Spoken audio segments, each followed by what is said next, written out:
नमस्कार, मैं अविनाश रंजन गुप्ता आप सभी का अपने चैनल पर हार्दिक अभिनंदन करता हूं। आज के इस वीडियो में हम अध्ययन करने वाले हैं एक अध्याय जिसका नाम है एवरेस्ट मेरी शिखर यात्रा। ये एक प्रकार का यात्रा वृतांत है, यात्रा वृतांत जिसे हम लोग अंग्रेजी में ट्रेवलॉग कहते हैं। और ये यात्रा वृतांत लिखा गया है लेखिका बचेंद्री पाल के द्वारा। बचेंद्री पाल के बारे में आप तो ये जानते ही होंगे कि ये भारत की पहली महिला है जिन्होंने माउंट एवरेस्ट समिट किया है। और अपनी इस कहानी में इन्होंने उसी यात्रा का वर्णन बड़े ही विस्तार और लोमहर्षक तरीके से किया है। ये पाठ सीबीएसई की कक्षा 9 हिंदी कोर्स बी के लिए प्रस्तावित है। तो बिना किसी विलंब के हम लोग पाठ शुरू करते हैं। इस पाठ का उद्देश्य लर्निंग आउटकम्स। देखिए, इस पाठ को पढ़ने के बाद हम ये जान पाएंगे कि एवरेस्ट नाम के पीछे का इतिहास क्या है। देखिए, भारत जब अंग्रेजों के अधीन था तो एक व्यक्ति हुआ करते थे जिनका नाम था जॉर्ज एवरेस्ट। और जॉर्ज एवरेस्ट के नाम पर ही इस माउंटेन का नाम, इस पर्वत का नाम एवरेस्ट रखा गया, क्योंकि जॉर्ज एवरेस्ट ने ही सबसे पहले ये बात लोगों के सामने लाई कि ये जो एवरेस्ट है ये दुनिया की हाईएस्ट पीक है, विश्व की सबसे ऊंची चोटी है। बचेंद्री पाल का संघर्षमय जीवन। देखिए, बचेंद्री पाल का जन्म निम्न मध्यवर्गीय परिवार में हुआ। ये अपने माता पिता की तीसरी संतान थी।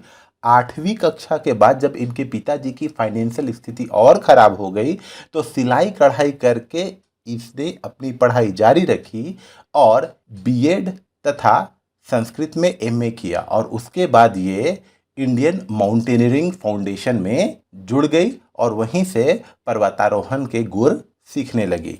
पर्वतारोहण से जुड़ी जानकारियाँ।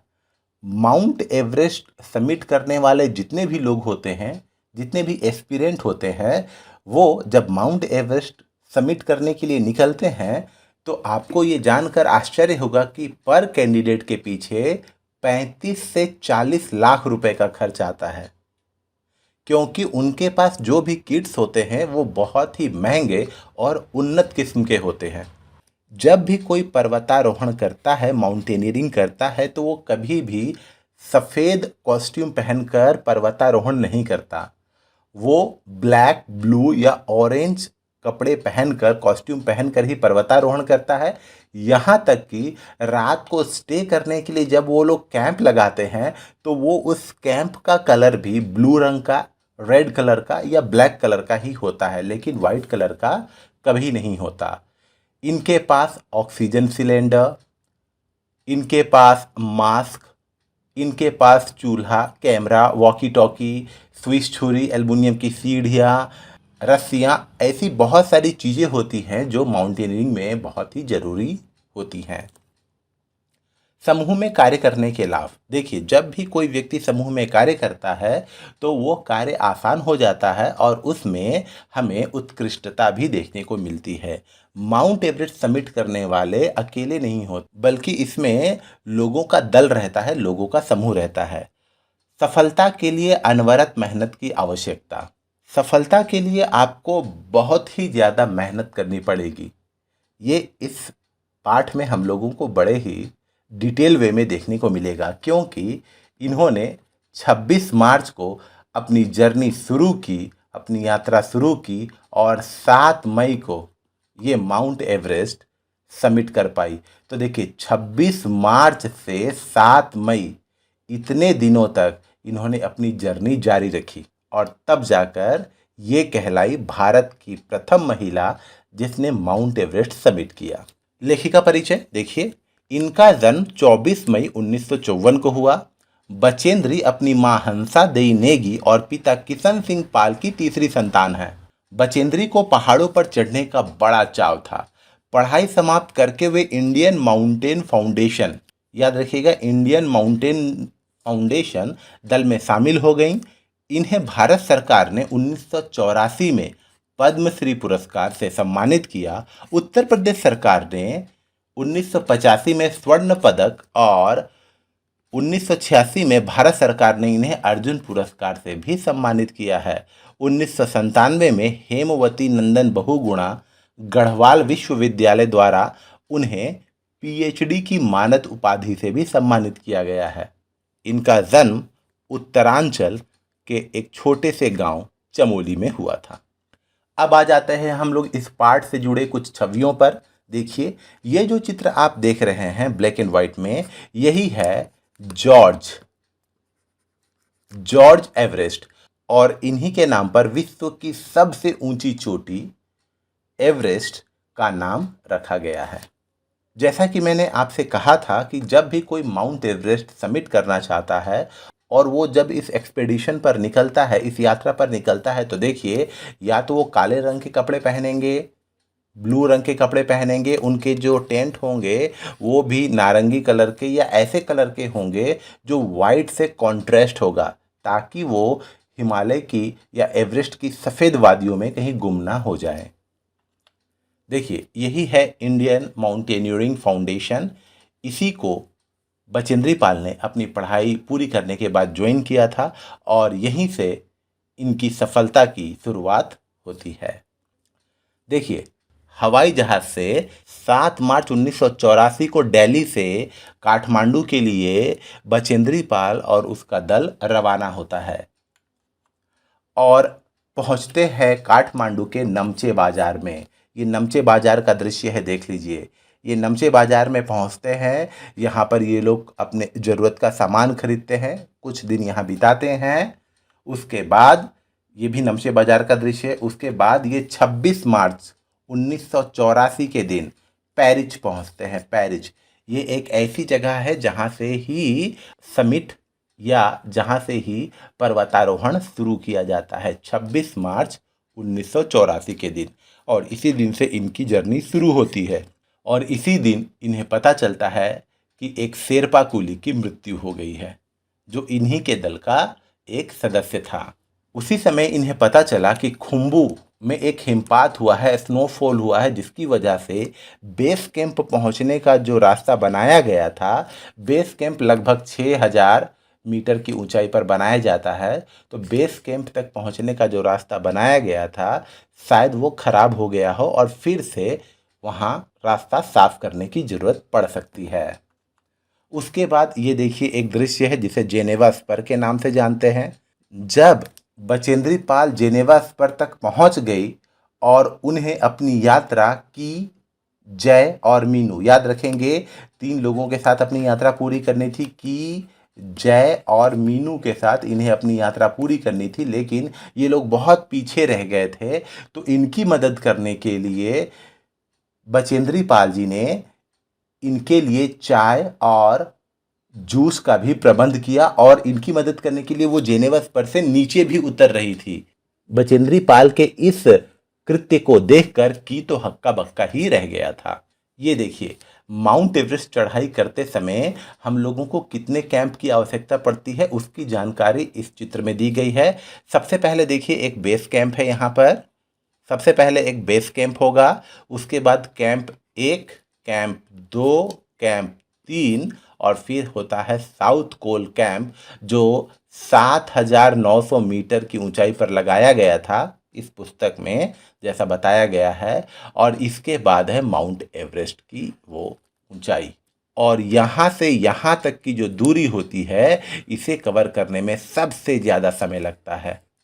साउथ कोल से माउंट एवरेस्ट की जो दूरी होती है, उसे कवर करने में सबसे ज़्यादा समय और सबसे ज़्यादा रिस्क रहता है। ये देखिए, ये है माउंट एवरेस्ट की चोटी, यहाँ पर पहुँचना है, ठीक है। लेकिन ये जो लोहत से जो है और ये जो नुच से जो है, यहीं पर जब एक रात बचेंद्री पाल अपने कैंप में सोई हुई थी, तो एक बहुत बड़ा हिमपिंड नीचे गिरा, जिसमें तो बचेंद्री पाल दब गई थी, लेकिन लोब्सांग ने अपनी स्विस छुरी से, अर्थात स्विट्जरलैंड की छुरी से, उन्हें जल्दी से बर्फ के कब्र से बाहर निकाला था। आप ये चित्र और अच्छे से देख सकते हैं। यहाँ देखिए, एक खुम्बू आइसफॉल हुआ है, जिसे हम लोग कहते हैं हिमपात, खुम्बू हिमपात हुआ था, जिसके बारे में उपनेता प्रेमचंद ने जानकारी दी थी। फिर कैंप 1, कैंप 2, कैंप 3, कैंप 4, ये लोहत्से है। यहीं पर जब कैंप लगाया गया था तब लोहत्से से एक हिमपिंड नीचे गिरा था। ये है कैंप 4, जिसे हम लोग साउथ कोल भी कहते हैं, और यहाँ से यहाँ सबमिट करना होता है।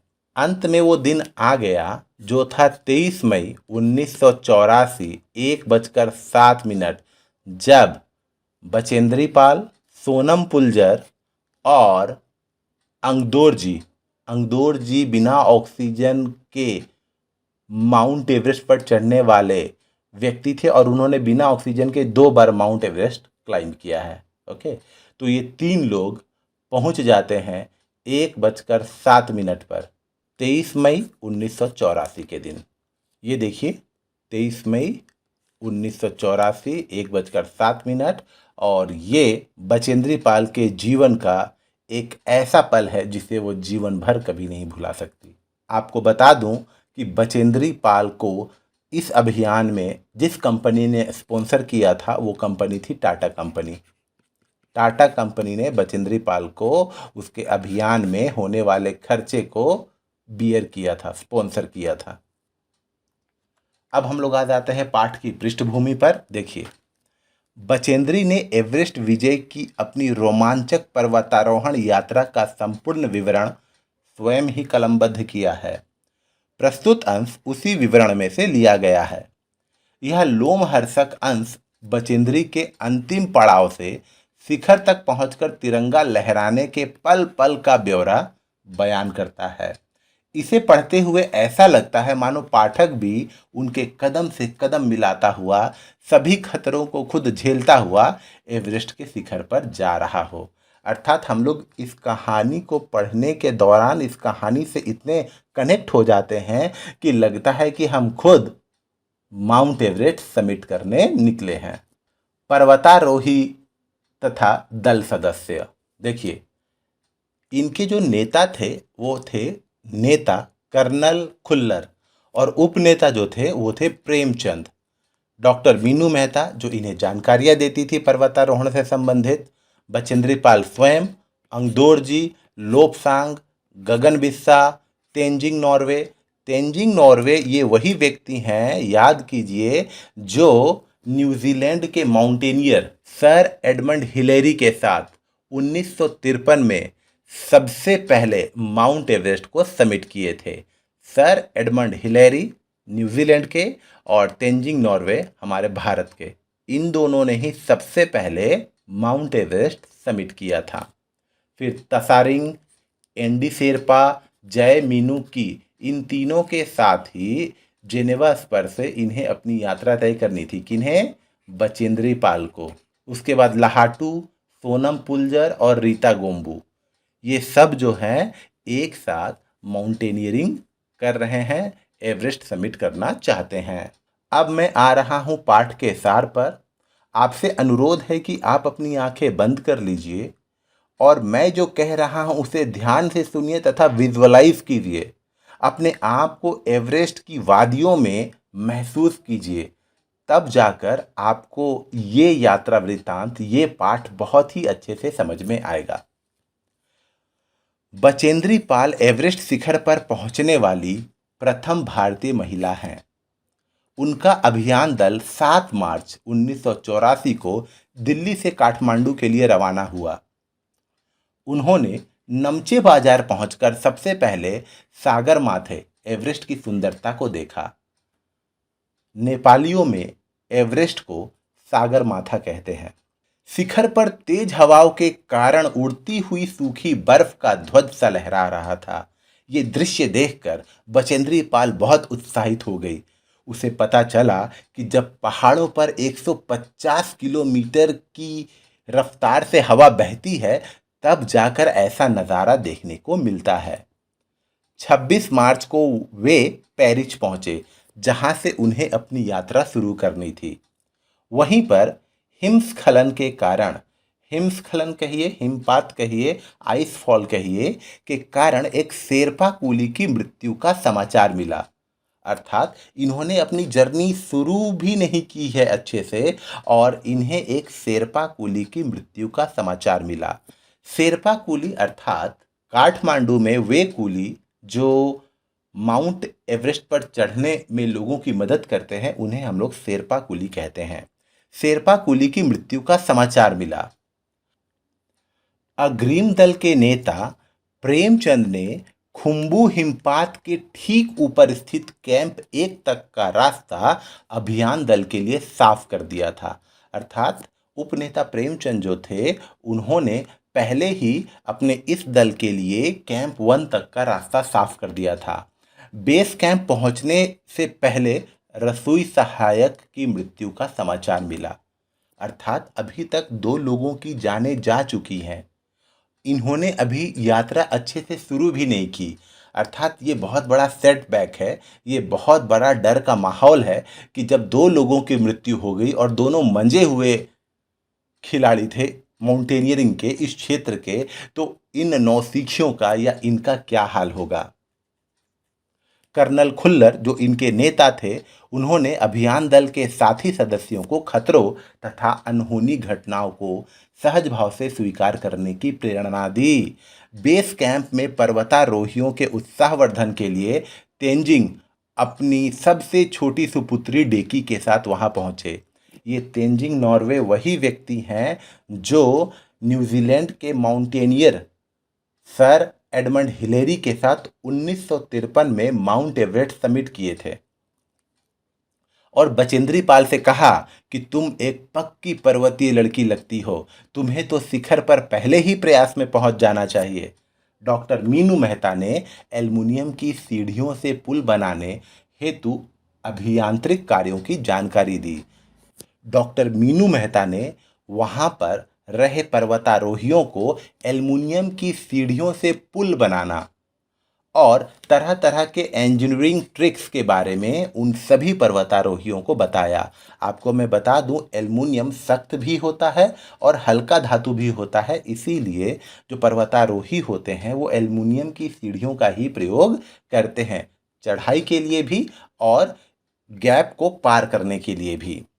बेस कैंप में 15-16 मई की आधी रात के समय एक लंबा बर्फ का पिंड लोहत्से ग्लेशियर से टूटकर नीचे आ गिरा। देखिए, मैंने आपको एक चित्र दिखाया था, वो चित्र था लोहत्से। ये जो आप देख रहे हैं ना लोहत्से, ये लोग अपने बेस कैंप में थे, यहाँ पर अपने बेस कैंप में थे और लोहत्से से एक बड़ा सा हिमपिंड आकर इन्हीं के कैंप पे गिरा। और सोचिए, इतनी ऊंचाई से यहाँ तक पहुँचने में कितनी वेलोसिटी से वो बर्फ़ का टुकड़ा गिर रहा होगा, ये केवल अनुमान ही लगाया जा सकता है। टूटकर नीचे आ गिरा। लेखिका उस बर्फ के पिंड के नीचे दब गई। लोब्सांग जो इनका साथी था ने अपनी स्विच छुरी की मदद से लेखिका को बर्फ की कब्र से खींचकर बाहर निकाला। स्विस छुरी अर्थात स्विट्जरलैंड की छुरी, वो मल्टीपर्पज छुरी होती है। इस दिल दहला देने वाली घटना से लगभग सभी सदस्यों को चोटें आई थी। कुछ सदस्यों को पुनः वापस नीचे जाना पड़ा क्योंकि वो जख्मी हो गए थे और जख्मी हो जाने या घायल हो जाने के बाद यात्रा कर पाना संभव नहीं था। इधर बचेंद्री पाल ने आरोहण जारी रखा अर्थात माउंटेनियरिंग जारी रखा और साउथ कोल पहुंच गई।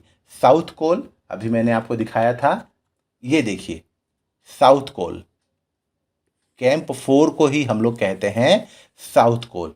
उसने जारी रखा, बेस कैंप से होते हुए कैंप 2, कैंप 3 और कैंप 4 तक वो पहुंच जाती है, साउथ कोल तक पहुंच जाती है और अब वो अपने लक्ष्य से बहुत कम ही दूरी पर है। लेकिन आपको मैंने जैसे पहले बताया था, कैंप 4 से समिट तक जाने में बहुत ही खतरा है और बहुत ही ज़्यादा समय लगता है। वहाँ पहुंचकर लेखिका ने चाय बनाई और जूस पिलाकर अपने साथियों मीनू, जय तथा की सहायता भी की। देखिए, वहाँ पहुँची, जब उसे पता चला कि मीनू, जय और की बहुत पीछे रह गए हैं, तो उन्होंने मीनू, जय और की मदद के लिए चाय बनाई, जूस बनाया और नीचे उतरकर उन तक पहुँचाने गई। अगले दिन सुबह लेखिका ने चाय, बिस्कुट और चॉकलेट का नाश्ता करके अंगदोर जी के साथ शिखर कैंप की ओर चल पड़ी। अंगदोर जी एक ऐसे व्यक्ति हैं जिन्होंने 2 बार माउंट एवरेस्ट समिट किया, वो भी बिना ऑक्सीजन के। वे साउथ कोल से 2 घंटों में शिखर कैंप पहुंच गई। कुछ देर विश्राम किया। उसी समय लाहाटू वहां नायलॉन की रस्सी लेकर पहुंचा। उसने रस्सी से अंगदोर जी और लेखिका के बीच संतुलन बनाए रखा। 23 मई 1984 की दोपहर 1:07 पर लेखिका एवरेस्ट के शिखर पर पहुंच गई। याद रखिएगा वो डेट, 23 मई 1984। और जर्नी इन्होंने कब शुरू की थी? 26 मार्च के आसपास। तो मार्च, अप्रैल, मई 2 महीने में केवल 3 दिन कम। बताइए, 2 महीने की यात्रा। और तब जाकर बचेंद्री पाल का सपना हुआ सच और बन गई भारत की पहली महिला जिन्होंने माउंट एवरेस्ट समिट किया। फावड़े से बर्फ खोदकर उन्होंने खड़े होने की जगह बनाई। घुटनों के बल झुककर सागर माथा के ताज का स्पर्श व चुम्बन लिया। थैले से दुर्गा माता का चित्र और हनुमान चालीसा निकालकर छोटी सी पूजा अर्चना करके उसे लाल कपड़े में लपेटकर बर्फ में दबा दिया। इसके बाद उठकर हाथ जोड़कर सिर हिलाकर अंगदोर जी का धन्यवाद किया। कर्नल खुल्लर ने उनको उनकी महान उपलब्धि पर बधाई दी और इस तरीके से इन्होंने इतिहास रच डाला। अब हम लोग आ जाते हैं एवरेस्ट मेरी शिखर यात्रा पार्ट से कुछ प्रश्नों पर। अग्रिम दल का नेतृत्व कौन कर रहा था? बड़ा ही आसान है। अग्रिम दल का नेतृत्व उपनेता प्रेमचंद कर रहे थे। लेखिका को सागर माथा नाम क्यों अच्छा लगा? लेखिका को सागर माथा नाम अच्छा लगा क्योंकि वो सागर का माथा अर्थात सागर का सिर था और इस दुनिया की सबसे ऊंची चोटी। लेखिका को ध्वज जैसा क्या लगा?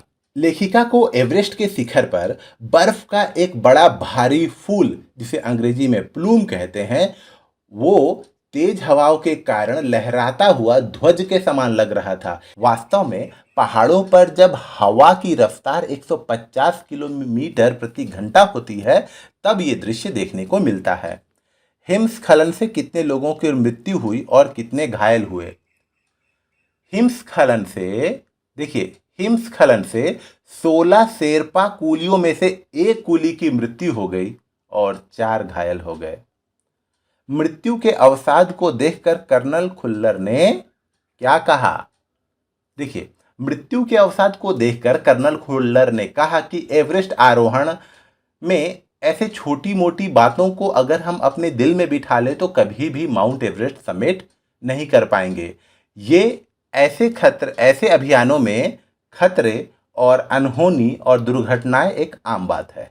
रसोई सहायक की मृत्यु कैसे हुई? देखिए, प्रतिकूल जलवायु और अत्यधिक ठंड के कारण रसोई सहायक की मृत्यु हुई।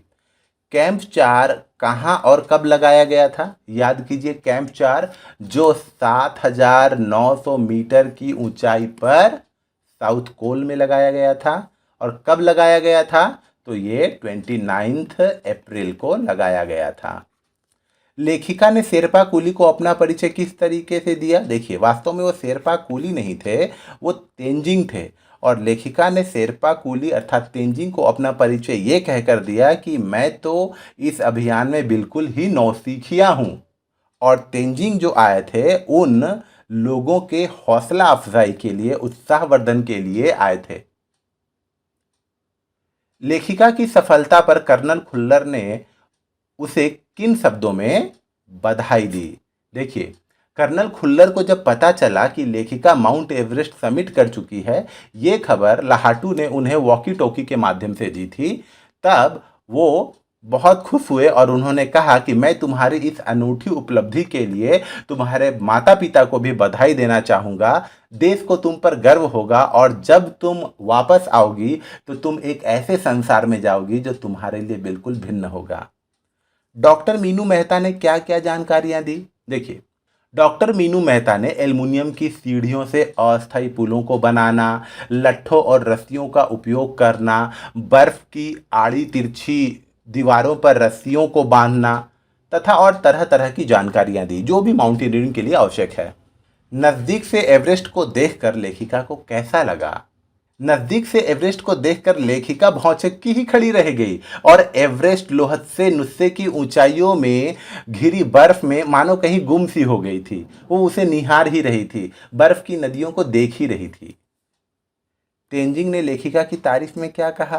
तेंजिंग ने लेखिका की तारीफ में कहा कि तुम तो मुझे पक्की पर्वतीय लड़की लगती हो। तुम्हें तो पहले ही प्रयास में माउंट एवरेस्ट समिट कर लेना चाहिए। लेखिका को किनके साथ चढ़ाई करनी थी? लेखिका को साउथ कोल से आगे की चढ़ाई जय, मीनू और की के साथ शुरू करनी थी, जो भारी बोझ और बिना ऑक्सीजन के चलने के कारण पीछे रह गए थे। लोबसांग ने तंबू का रास्ता कैसे साफ किया? लोबसांग ने तंबू का रास्ता एक स्विस छुरी की मदद से साफ किया और साथ ही साथ बचेंद्री पाल को बर्फ की कब्र से भी बाहर निकाला। साउथ कोल कैंप पहुंचकर लेखिका ने अगले दिन की महत्वपूर्ण चढ़ाई की तैयारी कैसे शुरू की? साउथ कोल कैंप पहुंचकर लेखिका ने खाना, कुकिंग गैस तथा कुछ ऑक्सीजन सिलेंडर इकट्ठे किए तथा चाय बनाने की तैयारी शुरू की और उसके बाद वो अगले दिन की महत्वपूर्ण चढ़ाई की शुरुआत करती है। उपनेता प्रेमचंद ने किन स्थितियों से अवगत कराया? देखिए, उपनेता प्रेमचंद ने सबसे बड़ी बाधा खुम्बू हिमपात के बारे में सभी पर्वतारोहियों को बताया और कहा कि बेस कैंप तक जाने के लिए जो रास्ता साफ किया गया था, हो सकता है कि खुम्बू हिमपात की वजह से वो रास्ता खराब हो गया हो और उसे हमें फिर से ठीक करना पड़े। साथ ही साथ पुल बनाकर, रस्सियां बांधकर, झंडियां से रास्ता को चिन्हित किया गया था ताकि वो लोग आराम से बेस कैंप तक पहुंच सके। हिमपात किस तरह होता है और उससे क्या क्या परिवर्तन आते हैं? देखिए, हिमपात अपने आप में एक तरफ से बर्फ के खंडों का अव्यवस्थित ढंग से गिरना है। जब बर्फ के बड़े बड़े टुकड़े अव्यवस्थित ढंग से गिरने लगते हैं तो उसे ही हम लोग हिमपात कहते हैं, आइस फॉल कहते हैं। हिमपात होने से धरातल में दरारें पड़ जाती हैं, जिसके कारण लोगों की जानें भी चली जाती हैं। गहरे चौड़े हिमविदर में बदल जाने के ख्याल से वहाँ के पर्वतारोही भी डर जाते हैं और इससे पर्वत को समिट करना, माउंट एवरेस्ट को समिट करना और भी मुश्किल हो जाता है। लेखिका के तंबू में गिरे बर्फ पिंड का वर्णन किस तरह किया गया है?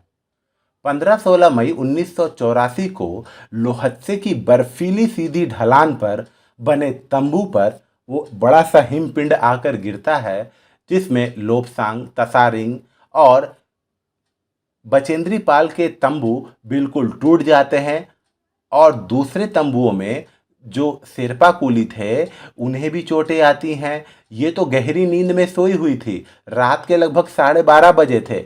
इन्हें लगा कि मेरे सिर के पिछले हिस्से पर किसी ने प्रहार कर दिया। ठीक है, जब इनकी आंख खुली तो ये अपने आप को बर्फ के अंदर पाती है। वो तो भला हो लोबसांग का, जिसने स्विस छुरी की मदद से बचेंद्री पाल को बर्फ के कब्र से बाहर निकाला। लेखिका को देखकर की हक्का बक्का क्यों रह गया?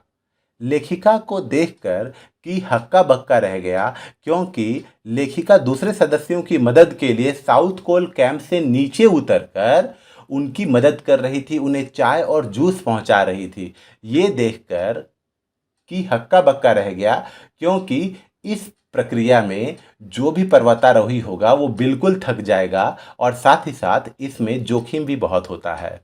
एवरेस्ट पर चढ़ने के लिए कुल कितने कैंप बनाए गए थे, उनका वर्णन कीजिए। हम लोगों ने देखा, देखिए, एवरेस्ट पर चढ़ने के लिए पूरे 6 कैंप लगाए गए हैं, जो बेस कैंप से शुरू होता है 6000 मीटर की ऊंचाई पर। उसके बाद कैंप 1, कैंप 2, कैंप 3, कैंप 4 जो 7900 मीटर की ऊंचाई पर लगाया गया साउथ कोल में, और उसके बाद शिखर कैंप। तो टोटल 6 कैंप। चढ़ाई के समय एवरेस्ट की चोटी की स्थिति कैसी थी? जिस समय लेखिका अंगदोर जी के साथ एवरेस्ट की चोटी पर पहुंची, उस समय दक्षिणी शिखर के ऊपर हवा की गति बढ़ गई थी। उस ऊंचाई पर तेज हवा के झोंके भुरभुरे बर्फ के कणों को चारों तरफ उड़ा रहे थे, जिससे दृश्यता, विजिबिलिटी शून्य या 0 तक आ गई थी। अनेक बार देखा कि थोड़ी दूर के बाद और कोई ऊंची चढ़ाई नहीं है, ढलान एकदम नीचे चला गया है, तो उन्होंने समझ लिया कि अब वो सबसे ऊंचे पिक पर पहुंच गए हैं। सम्मिलित अभियान में सहयोग एवं सहायता की भावना का परिचय बचेंद्री के किस कार्य से मिलता है? यस, देखिए, बचेंद्री जब साउथ कोल की चढ़ाई शुरू कर चुकी थी, परंतु जय और मीनू और की अभी तक उनके पास नहीं पहुंचे थे और वो भारी बोझ के कारण पीछे रह गए थे। वो लोग बिना ऑक्सीजन के चल रहे थे, इस कारण भी वो पीछे रह गए थे। तो उनकी मदद करने के लिए बचेंद्री पाल ने उनके लिए थर्मस में जूस भरा, उनके लिए चाय बनाई और नीचे उतरने का फैसला किया। ये सचमुच एक साहसिक कार्य था, क्योंकि ऐसा करना एक तो जोखिम भरा भी था और इससे पर्वतारोही और भी थक जाते हैं। तो इस तरीके से हम लोगों ने एवरेस्ट मेरी शिखर यात्रा का संपूर्ण अध्ययन किया। उम्मीद करता हूँ आपको ये वीडियो ज़रूर अच्छा लगा होगा। हम लोग पुनः मिलेंगे किसी अगले वीडियो में, तब तक के लिए धन्यवाद।